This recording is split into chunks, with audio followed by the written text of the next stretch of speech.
One of the top concerns for those in agriculture is the encroachment of residential development on farmland. It's an issue in every part of Virginia, but it's especially clear in Loudoun County, where farmers are working to hold on to their land that in some cases dates back to before the American Revolution.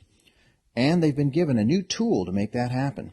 The tool is a special type of property easement known as a purchase development right, or PDR, and has been used in other localities around Virginia for years. The Loudoun County Board of Supervisors finally approved a PDR program in October 2020 to begin in 2022. They've been advocating for it for many years, and it's great to see their perseverance pay off. In order to take part in the program, a qualifying landowner keeps their land but sells the right to develop it.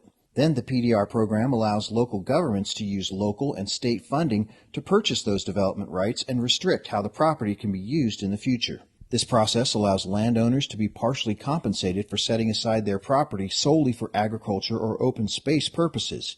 The Virginia Department of Agriculture and Consumer Services Office of Farmland Preservation administers the Virginia Farmland Preservation Fund and allocates state matching funds to local PDR programs. Since the program's inception in 2007, over 14,000 acres of farmland have been protected, and many of those acres are in the northern part of the state, which obviously has faced great developmental pressures over the past few years. So it's clear that the program is working as it was intended to.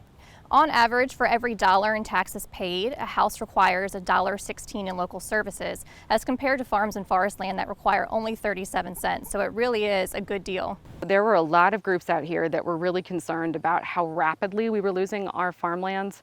Farm Bureau, of course, being one of them, but there's an entire really coalition of conservation organizations that have all been really advocating for this for a long time. And this is kind of the, a little victory for us, I think. It may be a victory, but WALBRIDGE and others who want to preserve rural Loudoun aren't taking a victory lap. It is not something that gets preserved by accident. We need to be constantly putting in place the good policies and then making sure that we're following up. The price of land in Loudoun County has gone up so much over the last 2 decades that it's become cost prohibitive for some who might consider farming there.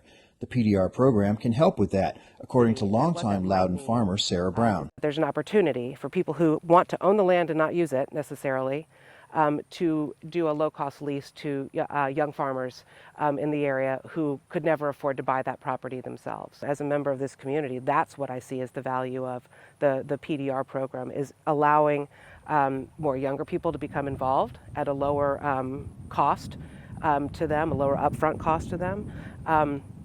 But also to sustain our well-rounded community. Brown says her property has been a working farm since the early 1700s.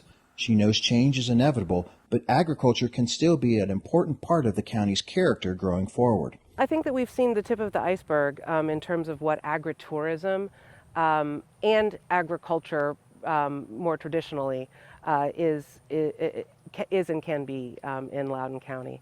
It's going to be a modern twist on it. It's not going to be the same as it was 50 or 100 years ago. That's never going to happen.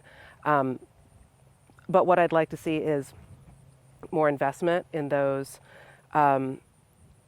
smaller, younger enterprises. And this is one of the ways that I think we're doing it. With constant pressure from developers to sell farmland to the highest bidder, a PDR program should help slow growth in one of the fastest growing localities in the nation. The goal is to preserve a way of life as well as a sustainable food source for generations to come. In Loudoun County, Virginia, I'm Burke Moeller reporting.